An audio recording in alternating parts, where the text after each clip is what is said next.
Estamos já no quarto episódio desta série sobre o Evangelho de São Mateus. Invoquemos o Espírito Santo para nos ajudar a perceber o que Ele próprio nos quer ensinar. Vinde, Espírito Santo, enchei os corações dos vossos fiéis e acendei neles o fogo do vosso amor. Enviai, Senhor, o vosso Espírito e tudo será criado. E renovareis a face da terra. Oremos.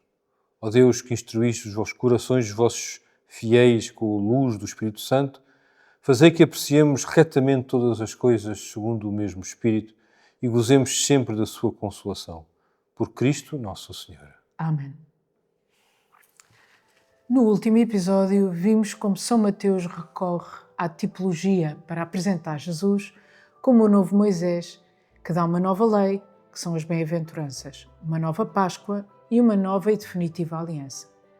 Terminamos o último episódio mencionando que São Mateus, em alguns casos, cita e noutros alude aos profetas.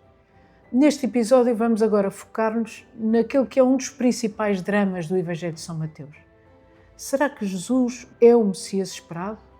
Será Jesus o filho de David que vem restaurar o reino eterno prometido a rei David?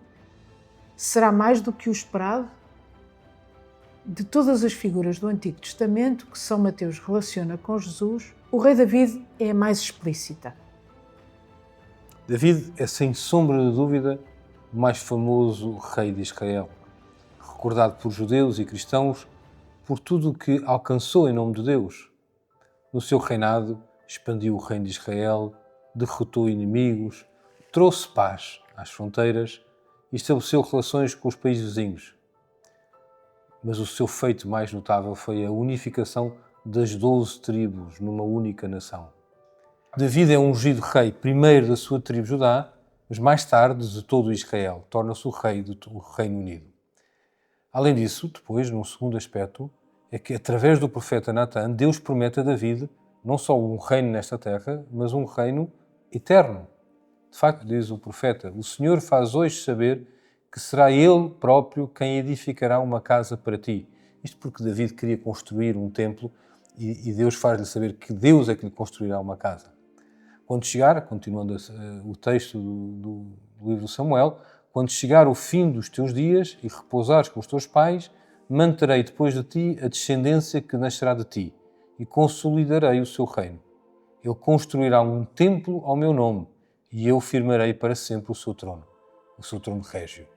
Eu serei para ele um pai e ele será para mim um filho. A tua casa e o teu reino permanecerão para sempre diante de mim e o teu trono estará firme para sempre. Ora, podemos estranhar, porque logo após o reinado do filho de David, Salomão, o reino, na realidade, o reino da dinastia davídica, que Deus tinha prometido que seria para sempre, divide-se e alguns séculos depois sofre mesmo invasões devastadoras, quer de assírios e de babilónios. E esta última leva mesmo ao exílio do povo, que tem que ser deportado para a Babilónia.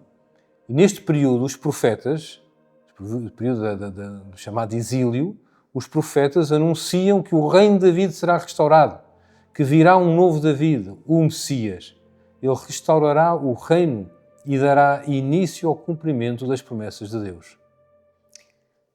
Mas então põe-se a questão: quem e como seria o Messias? Quais os sinais que acompanhariam a sua vinda? Quais as características do seu reino? Como é que um judeu do século I vai identificar que Jesus corresponde à figura de David? Como vai reconhecer que o seu reino tem as características do reino de David? É impossível detalhar aqui todos os paralelismos que São Mateus apresenta aos judeus do século I, os quais identificariam Jesus como o novo David, mas vamos realçar alguns. Já dissemos que São Mateus, na genealogia de Jesus, põe em evidência que Jesus não é apenas um ungido que viria a ajudar o povo na dura situação de invadidos pelos romanos, mas é o herdeiro real do trono davídico, pertence à família real do rei David.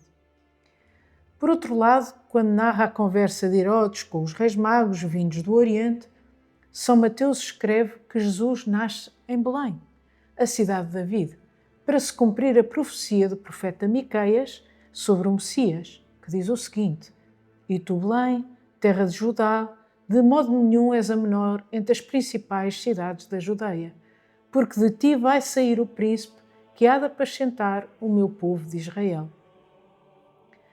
Nada disto passa despercebido a um judeu contemporâneo de Jesus. Eis aqui uma das notas mais importantes. É que Deus prometeu a David que o filho de David será chamado Filho de Deus. Todo o Evangelho de São Mateus procura mostrar precisamente isto, que Jesus, nascido da linhagem de David, é o verdadeiro Filho de Deus. Quer dizer, não apenas Jesus é alguém amado por Deus, como um filho, mas é efetivamente o Filho de Deus que pode perdoar os pecados, que acalma as tempestades. Aliás, já no seu batismo, ouve-se a voz de Deus Pai a dizer: Este é o meu Filho muito amado. Tal como no momento em que Jesus se transfigura no Monte Tabor, diante dos 3 apóstolos escolhidos, se ouve a voz do Pai a dizer: Eis o meu Filho muito amado, em quem pus toda a minha complacência, escutai-o. Assim refere São Mateus 17. É também no seu batismo, realizado por um sacerdote e profeta, que é São João, que Jesus é ungido pelo Espírito Santo e, portanto, se revela como um Messias.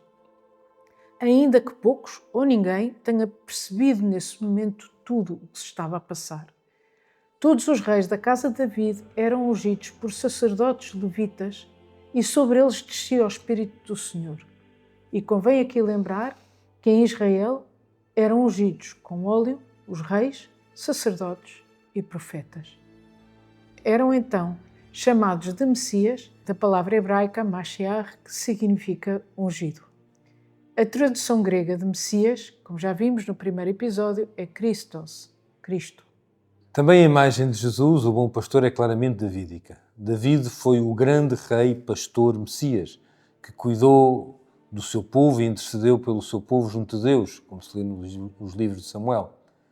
E Mateus, de forma direta ou por meio dos acontecimentos da vida de Jesus, que conta, mostra que Jesus é como David, o bom pastor, que tem compaixão das suas ovelhas, porque precisa de um pastor para se manterem unidas e tranquilas, como vemos no Mateus 9 ou no capítulo 26.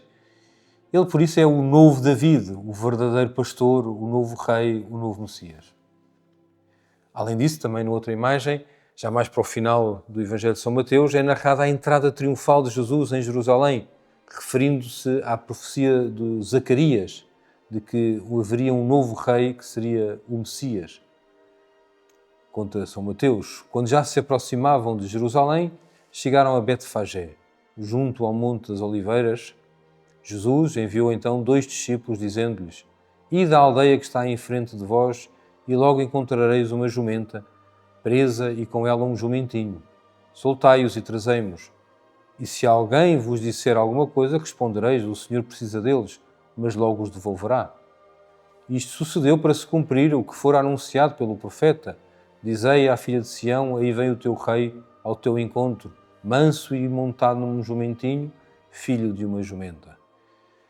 E logo de seguida, vemos no Evangelho, o povo reconhece que Jesus é o Messias, o Filho de Deus, e todos, quer os que iam à sua frente, quer aqueles que o seguiam, diziam em altos brados: Hossana ao Filho de David, bendito seja aquele que vem em nome do Senhor, Hossana nas alturas. E por fim, num outro momento, é quando, mesmo antes de morrer na cruz, Jesus reza o primeiro versículo do Salmo 22. Eli, Eli, lama sabachthani. Isto é, meu Deus, por que me abandonaste? Qualquer judeu do século I saberia que Jesus estava a rezar a primeira linha de um dos salmos do rei David, que é uma profecia sobre a paixão e a morte de Jesus, se lermos o salmo inteiro, mas que termina em ação de graças e anunciando o Messias. É um salmo que merece ser lido por inteiro, porque nele vemos tantas referências à paixão, mas também percebemos a força que aquele sofrimento, que à primeira vista era abandono de Deus, se mostra dom, ou seja, se mostra sacrifício capaz de redimir a humanidade. Regressamos à questão: como é que um judeu do século I vai reconhecer que o reino dos céus anunciado por Jesus tem as mesmas características do reino de David?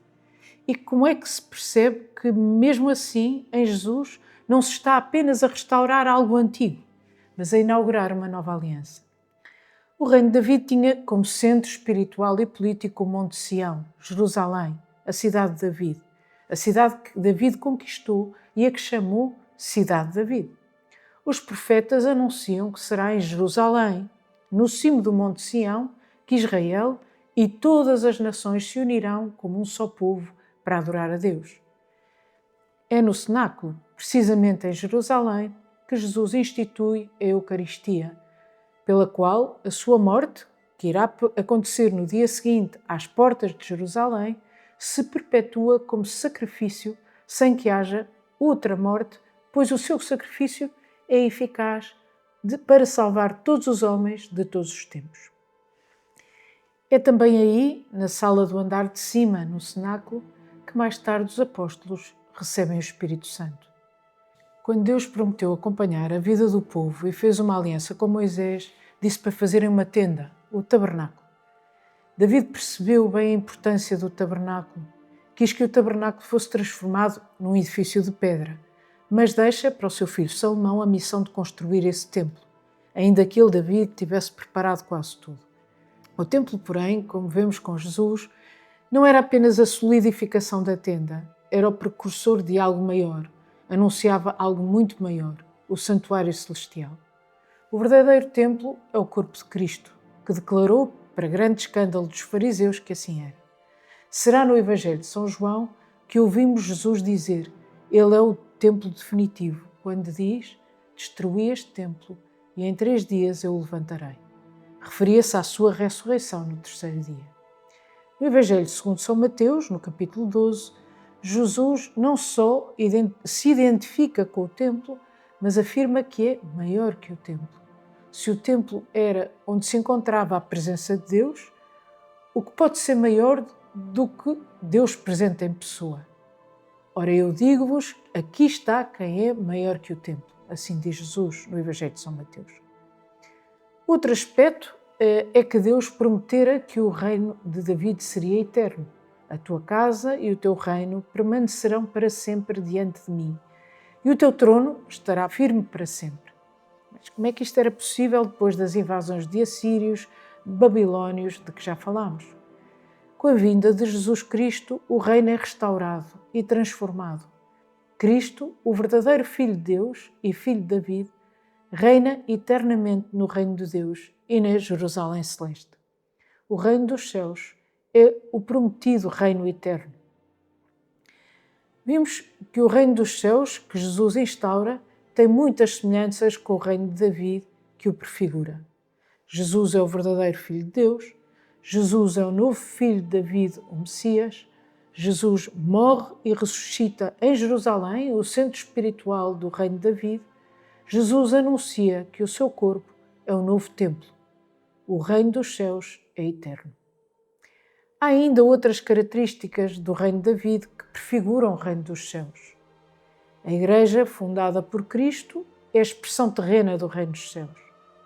Ora, o rei Salomão nomeou 12 oficiais para governarem o seu reino, como lemos no primeiro livro de Reis. Assim, também Jesus nomeia 12 apóstolos para governar o seu reino após a sua ascensão. Jesus, após a sua ressurreição, dá-lhes mesmo o poder de perdoar os pecados. E diz assim: os discípulos encheram-se de alegria por verem o Senhor. E ele voltou a dizer-lhes: a paz esteja convosco. Assim como o Pai me enviou, também eu vos envio a vós. Em seguida, soprou sobre eles e disse-lhes: recebei o Espírito Santo. Àqueles a quem perdoardes os pecados, ficarão perdoados. Àqueles a quem os retiverdes, ficarão retidos. Assim refere São Mateus no capítulo 20. Para além de nomear os 12 oficiais ou ministros, Salomão entrega a um deles, chamemos-lhe o primeiro-ministro, as chaves do reino, como símbolo da sua autoridade no reino. Este dignatário passava as chaves ao seu sucessor. O profeta Isaías escreveu sobre este oficial da casa de David e dizia assim: porei sobre os seus ombros a chave do palácio de David. O que ele abrir, ninguém fechará. O que ele fechar, ninguém abrirá. Jesus, por seu lado, entrega as chaves do reino nas mãos de São Pedro. Estas chaves passarão sucessivamente pelas mãos dos diferentes papas. E voltamos ao texto do profeta Isaías. Vesti-lo-ei com a tua túnica, cingi-lo-ei com a tua faixa, porei nas suas mãos o teu poder. Será como pai para os habitantes de Jerusalém, para o povo de Judá. Porei sobre os seus ombros a chave do palácio de David. O que ele abrir, ninguém fechará. O que ele fechar, ninguém abrirá. Assim diz o profeta Isaías, no capítulo 22. E nesta leitura integrada do Antigo e Novo Testamento, vamos agora ao livro do Levítico, que mostra como, para além dos 10 mandamentos, a lei de Moisés incluía uma série de ritos, precisamente para recordar a atenção contínua que se deveria ter para nunca esquecer a aliança com Deus, para recordar sempre que o povo precisava de Deus e que a misericórdia de Deus era real.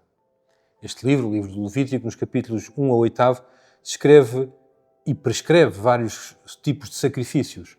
Os holocaustos, queima total de um animal que era oferecido a Deus, são talvez os mais conhecidos e os predominantes, mas havia outros. Com David e depois com Salomão, com a construção do Templo de Jerusalém, há uma reforma litúrgica e o sacrifício de Todá passa a ter uma maior importância. Todá significa ação de graças, em grego, Eucaristia. E era o sacrifício oferecido por alguém que, tendo sido salvo de um grande perigo, expressava a sua gratidão a Deus. Este sacrifício implicava a oferta de um cordeiro, cuja morte como que recordava a relação do povo com Deus.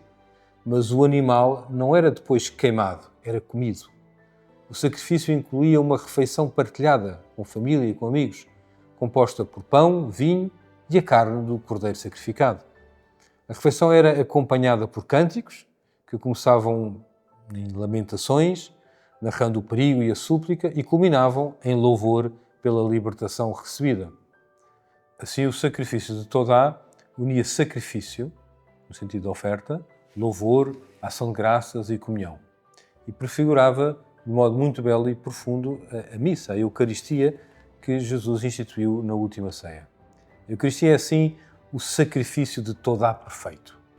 Porque não é apenas um sinal de algo que haveria de acontecer, mas é o próprio sacrifício do verdadeiro Cordeiro de Deus, que é o Filho eterno, feito homem, que morre na cruz, mas ressuscita e agora vive para sempre.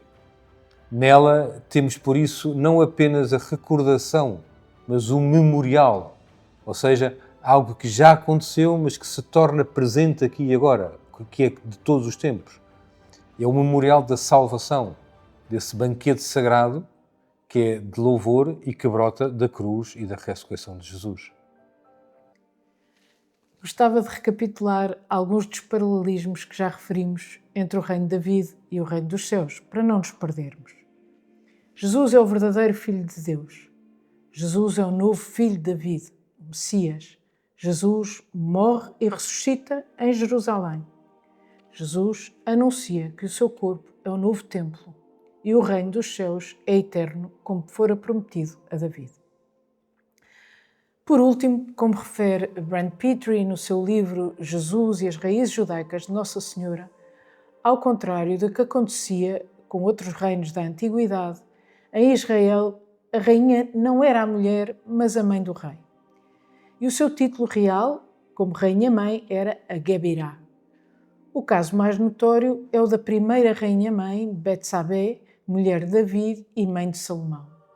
Salomão presta publicamente homenagem à sua mãe, atribuindo-lhe um lugar, um trono, à sua direita. Para além disso, ela reinava com o rei, partilhava da sua autoridade e intercedia junto do rei. Ora, São Mateus, de modo muito próprio, além de dizer que Jesus nasceu de Maria, usa diversas vezes a expressão o menino e sua mãe. Quando os reis magos entraram na casa onde estavam em Belém, quando o anjo diz a José para fugir para o Egito e lhe diz para pegar no menino e sua mãe, quando lhe aparece de novo para dizer que pode voltar, e mesmo na vida pública, quando Maria aparece ou é referida, é sempre como a sua mãe. Sendo este Evangelho aquele que desde a primeira linha recorda que Jesus é o Filho de David, o novo rei, que vem instaurar o novo reino, aquele cujo reino é real, mas não é deste mundo, porque é do céu, então Maria é, de facto, a Rainha-Mãe, a mãe que com o Filho reina também no céu. Ela reina como a verdadeira rainha, tesoura e medianeira de todas as graças. Assim, para além das semelhanças entre os reinos de David e o reino dos céus anunciado por Jesus, que já sumarizámos atrás, temos mais 3 a referir. Salomão nomeia 12 ministros, dos quais o primeiro-ministro detém as chaves do reino como símbolo da sua autoridade na casa de David e prefiguram São Pedro e os apóstolos. O sacrifício de Todá, ou de ação de graças, que passa a ter uma maior importância a partir do reino de David e Salomão e que prefigura a Eucaristia. Nossa Senhora, a mãe do Messias, é prefigurada pelas mães dos reis da casa de Judá, as Gebirá. E terminamos assim esta série de lições, que tiveram como propósito oferecer uma introdução ao Evangelho de São Mateus. Estamos certos e sabemos muito bem que ficou muita coisa por dizer. Este mini-curso tinha como objetivo convidar todos a ler e a escutar na missa com mais atenção ao longo do ano os acontecimentos e os ensinamentos de Jesus, tendo já uma ideia de fundo da maneira como São Mateus escreve. Como o Evangelho de referência deste ano, chamado Ano A, é o de São Mateus, é por isso nosso desejo que esta introdução ajude a entrar mais na profundidade daquilo que o Senhor tem para dizer. Nada dispensa, por isso, a leitura direta do Evangelho. Este Evangelho foi, desde os primórdios da Igreja, dos mais lidos e comentados, como dissemos no primeiro episódio, porque nele há tanto que nunca se esgota o que podemos tirar. Gostaríamos que cada um reconhecesse na leitura do Evangelho a Palavra de Deus, que não só fala do que aconteceu há uns anos atrás na Palestina, mas que testemunha a força transformadora da graça hoje daquilo que está a passar hoje. E por isso pedimos a São Mateus que nos ajude a entrar no texto que ele escreveu para percebermos e reconhecermos nele a Palavra de Deus. São Mateus, Rogai por nós.